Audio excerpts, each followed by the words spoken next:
The man was lying in the middle of the forest trail, barely breathing, his skin pale as winter snow. At first glance, he looked like someone already gone. But when 9-year-old Lily whispered, "Daddy," he moved. Everything that happened next became a story their town would never forget. If you're new here, make sure to like this video and subscribe, because what follows is one of the most powerful real-life miracles you'll ever hear. Single dad James Carter had never planned to be in the woods that afternoon. Life had been heavy lately, and walking with his daughter was his way of finding quiet. Since losing his wife 3 years earlier, he had learned to hide his grief so Lily wouldn't have to carry it. But Lily saw it anyway. Kids always do. To her, these walks were a chance to bring back the spark she missed in her father's eyes. The day felt ordinary. Birds chirping, sunlight slipping through trees, until they reached the bend where Lily gasped. A stranger lay collapsed, body shaking with weak, uneven breaths. His clothes were torn, mud covering his arms as if he had crawled for miles. His name, they would learn later, was Michael, but in that moment he was a dying man in a silent forest with no one else around. "Daddy, we can't leave him," Lily said, her voice trembling yet determined. James knelt beside the man, feeling for a pulse. It was faint, like a whisper begging not to disappear. "Sir, can you hear me?" James called out, but only a soft groan responded. Fear shot through him. He wasn't a doctor. He wasn't a hero. He was just a tired father trying his best. But Lily's tiny hand grabbed his sleeve. "Daddy, please help him. Please." That was all it took. James lifted the stranger onto his back, struggling under the weight, every step an effort. Lily ran ahead, clearing branches, whispering encouragements between sobs. They reached the cabin at the edge of the woods, James' late wife's family cabin, quiet and unused for years. But today it became a sanctuary. Inside, they laid the man on the old sofa. James called emergency services, but the storm rolling in had already knocked out the signal. No help. Not yet. Michael's breathing worsened. His lips were cracked, his body trembling with fever. Lily grabbed the first aid kit, and James cleaned the man's wounds with shaking hands. He whispered apologies every time the stranger flinched, though he didn't know if the man could hear him. Lily brought blankets, her small fingers brushing the stranger's forehead as gently as a prayer. Then the man's eyes suddenly fluttered open. He looked at them with confusion, fear, and a strange relief. "Water," he rasped. Lily hurried to get it. James held the cup to his lips. "You're safe," James said, hoping it was true. Through broken breaths, Michael explained he had been hiking alone when he slipped down a ravine. He crawled for hours, maybe days. He had lost track.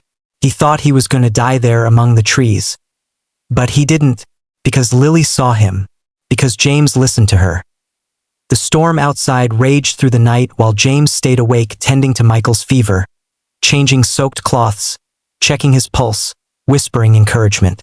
Lily slept curled in a chair, refusing to leave the man's side even for a moment. Michael drifted in and out of consciousness, but every time he opened his eyes, he looked at them as if he couldn't quite believe they existed. When dawn finally broke, the storm cleared, and with it, a miracle. James stepped outside and found a weak mobile signal. Within minutes, help was on the way. Paramedics arrived and took Michael, but before the ambulance doors closed, he grabbed James' wrist. "You saved my life," he whispered.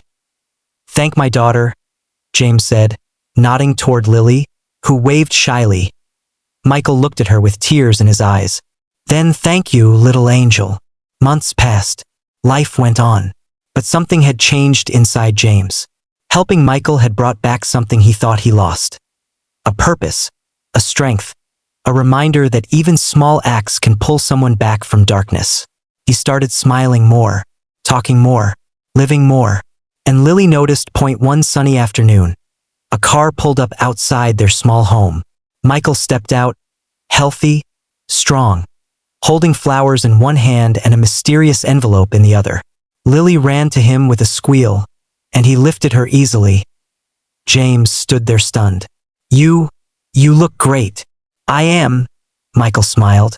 Because of you too. Inside the envelope was a letter. Long, emotional, handwritten. Michael explained how he had no close family left. How he had fallen into a lonely life where no one would have come looking for him. He said James and Lily didn't just save his life, they gave it meaning again. With the letter was a check. A large one. Enough to repair their old cabin. Enough to change their lives.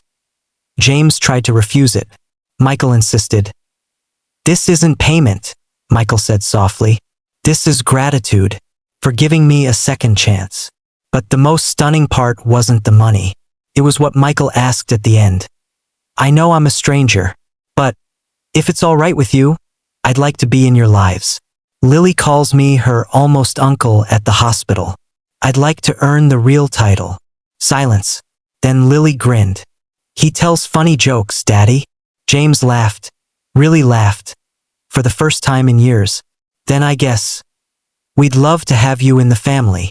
From then on, Michael became a constant presence. Dinners, game nights, helping fix things around the house, teaching Lily magic tricks that made her giggle uncontrollably. Their home, once quiet and heavy with grief, now echoed with joy, with laughter, with life. People in town talked for months about how a simple walk in the woods brought 3 souls together, healed old wounds, and created a family where one had been broken. But to James, the real miracle was listening to his daughter that day. Because sometimes the smallest voices lead us to the biggest changes. And if this story moved your heart even a little, don't forget to like this video, subscribe to the channel, and share it with someone who needs hope today. Because you never know whose life your kindness might save next.